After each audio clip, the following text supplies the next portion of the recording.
que vêm pela frente aí e que podem ter um impacto forte, como já disse o Thales, nessa corrida, nesse mês, exatamente um mês para as eleições, né? 6 de setembro, 6 de outubro, as eleições municipais. Bom, é a primeira vez que o Datafolha testa o nome de Pablo Marçal, e por isso é muito interessante a gente olhar esses números que são apresentados aí pelo Datafolha.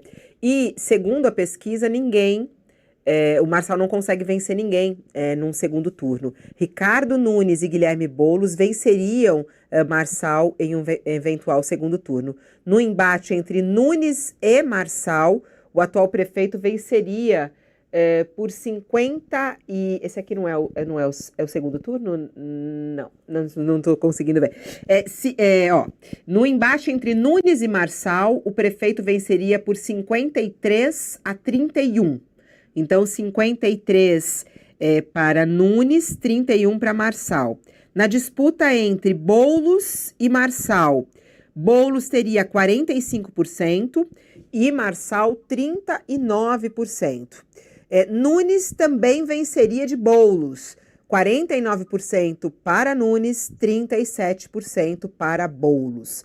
Vamos lá, Thales, olhando para esse cenário de segundo turno, Nunes muito forte aí, venceria os seus dois concorrentes. Boulos venceria Marçal, mas não venceria Nunes, e Marçal perderia dos dois. O que me chama a atenção, se você puder repetir aí, não apareceu, Boulos versus Nunes. Boulos, Nunes 49, Boulos 37. Não, eu digo Boulos versus Marçal, o Boulos versus o Marçal com o Boulos está a 45-39, né? Está apenas 6 pontos percentuais de diferença. O Nunes versus Marçal está a 12 pontos de diferença. A gente imaginava que o Nunes fosse um adversário muito o Marçal fosse um adversário muito mais fácil de ser enfrentado do que contra do que Thales, o Nunes. Thales, segura só a sua análise um pouquinho, eu já vou voltar com o segundo turno, que o presidente Lula acaba de falar sobre o caso.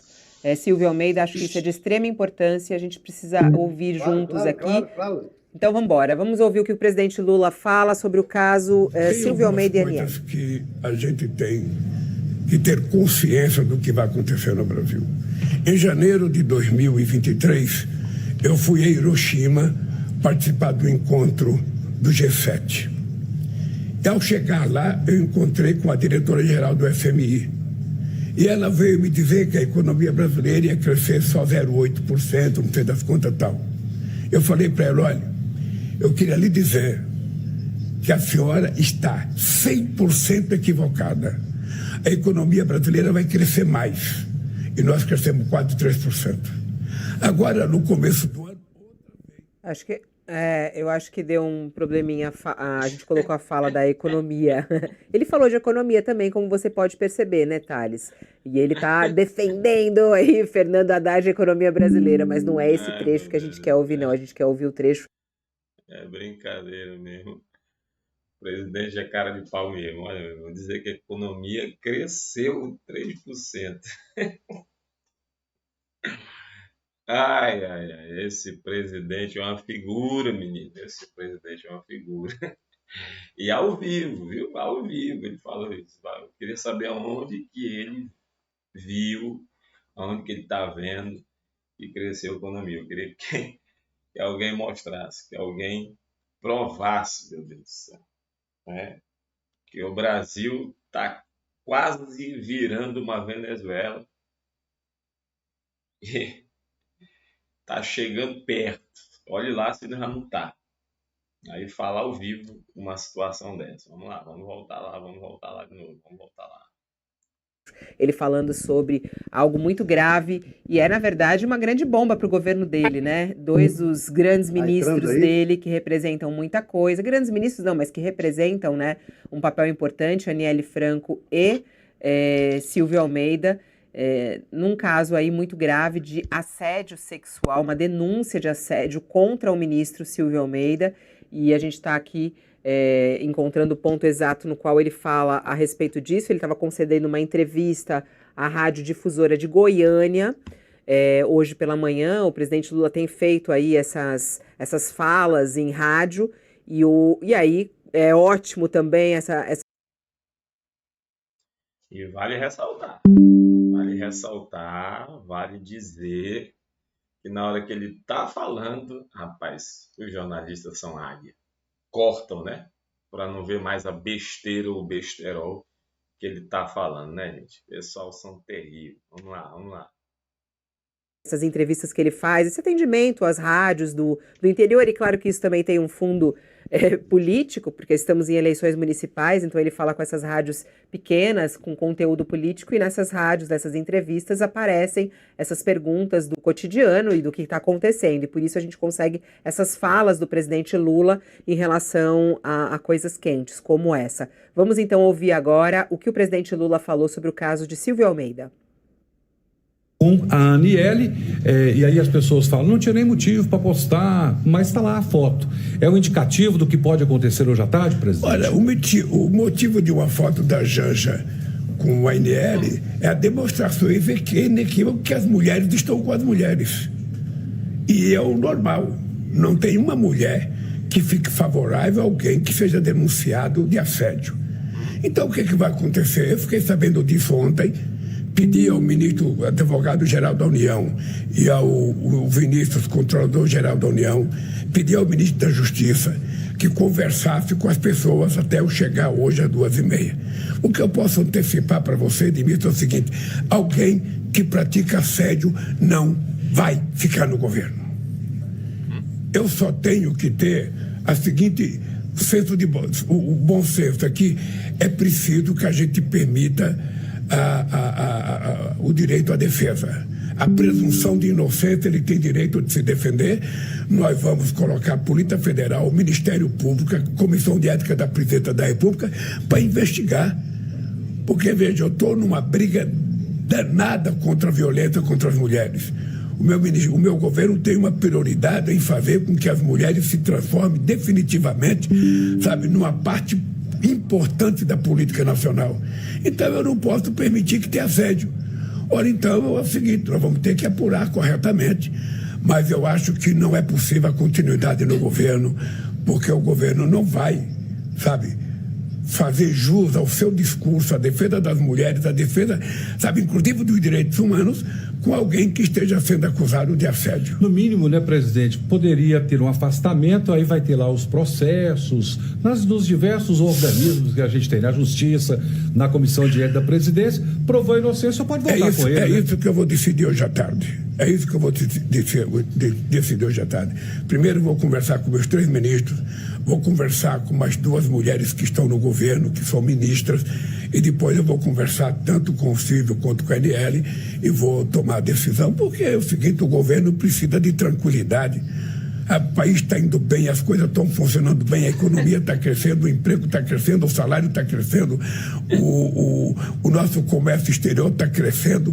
Só de mercados novos para os produtos brasileiros foram abertos 183 novos mercados em apenas 19 meses. Eu não vou permitir que um erro pessoal de alguém ou um equívoco de alguém vá prejudicar o governo. Nós queremos paz e tranquilidade. E assédio não pode coexistir com a democracia, com o respeito aos direitos humanos e, sobretudo, com o respeito aos subordinados. Vamos falar, então, desses bons números da economia, presidente. Fala extremamente importante e forte do presidente Lula neste momento, dizendo que não vai permitir assédio e que vai, sim, ser demitido o ministro que cometer o assédio. E ele diz que a foto da Janja fala por ela mesma. As mulheres estão com as mulheres. E aí, Thales, o que você achou das declarações do presidente Lula sobre o caso? Praticamente sela o destino do ministro. Do jeito que o Lula falou aí, não tem mais como o ministro ficar. Não vou permitir que o erro individual de um ministro atrapalhe o governo dessa maneira. É o que ele disse. Não sei se com essas palavras, mas é isso. Então, já era. Para o ministro, já era. O que o ministro tinha que fazer a essa altura do campeonato é pegar lá e dizer. Eu acho até que o ministro, diante do fato de querer ficar e de querer se defender e de achar que tem o direito de se defender no cargo, ele poderia sair agressivamente, dizer: presidente, diante do que o senhor disse, não tem mais como eu ficar. Lamento muito que o senhor não tenha me ouvido. Ô, gente, aonde é que nosso Brasil está crescendo? A economia avançando, salário aumentando. Será que ninguém consegue enxergar os impostos, criminalidade, a periculosidade, os perigos? Aonde é que está? Aonde é que está acontecendo isso no nosso Brasil? Países que negociavam com o Brasil estão praticamente paralisados. Aonde? Que um líder, um presidente apoia um ditador, como nós vimos aí na Venezuela, abraçado, aliançado por toda essa crueldade que agora vimos nos últimos meses passados que aconteceu lá. Está estampado, está na cara, está visível. Contra fatos não há argumento. Essa é a verdade. Por isso que dizem, na internet, nas redes sociais, no meio de comunicação, você mostra aquilo que as pessoas querem ver. Você mostra aquilo que as pessoas querem ver. E você fala aquilo que as pessoas querem ouvir, mas ninguém é tão alienado que não possa enxergar realmente a verdade. Meu Deus, quanta ignorância, quanta ignorância. Vamos ver aqui. Ouvido antes de dar essa declaração. Se eu estivesse no lugar dele, acho que essa seria a posição mais digna. Olha, diante do que o senhor disse, não tem mais como eu ficar. Lamento muito não ter o direito de me defender. Mas ele, de fato, não tem mais como ficar. Nem por um lado, nem pelo outro. O presidente selou o destino dele, do ministro, com essa declaração pública. Fala do Lula, ele diz ali que ele ainda vai conversar com os dois ministros, vai conversar com duas ministras mulheres do governo dele, mas, Josias, pelas falas ali, parece que ele já está demitido pelo jeito, né? O que você achou? Como é que você vê aí o Lula falando, alguém que pratica assédio não ficará no governo, foi o que disse o Lula agora pela manhã. Parece claro que o presidente não quer contemporizar com o crime de assédio sexual, né? Isso está muito claro na declaração dele. O que ainda está em dúvida é quando ele fará isso, quando ele transformará a sua intenção em prática, né? Porque ele diz, o ministro tem direito à presunção de inocência, tem direito de se defender, e aí categoricamente ele diz, meu governo não, quem pratica assédio não pode ficar no governo. E, provocado por uma pergunta, o repórter perguntou, será? E aí? Tenho minhas dúvidas, viu? Será que ele vai fazer isso? Será que ele vai arrancar? Será que ele vai tirar? Será que realmente é isso que ele vive, que ele prega? E aí? Será que ele vai arrancar o ministro? Ele deu uma entender aí que pode se defender. Todavia, seu governo não vai aceitar o ministro fazer assédio contra as mulheres. E aí? Deixa aqui nos comentários sua opinião, seu parecer.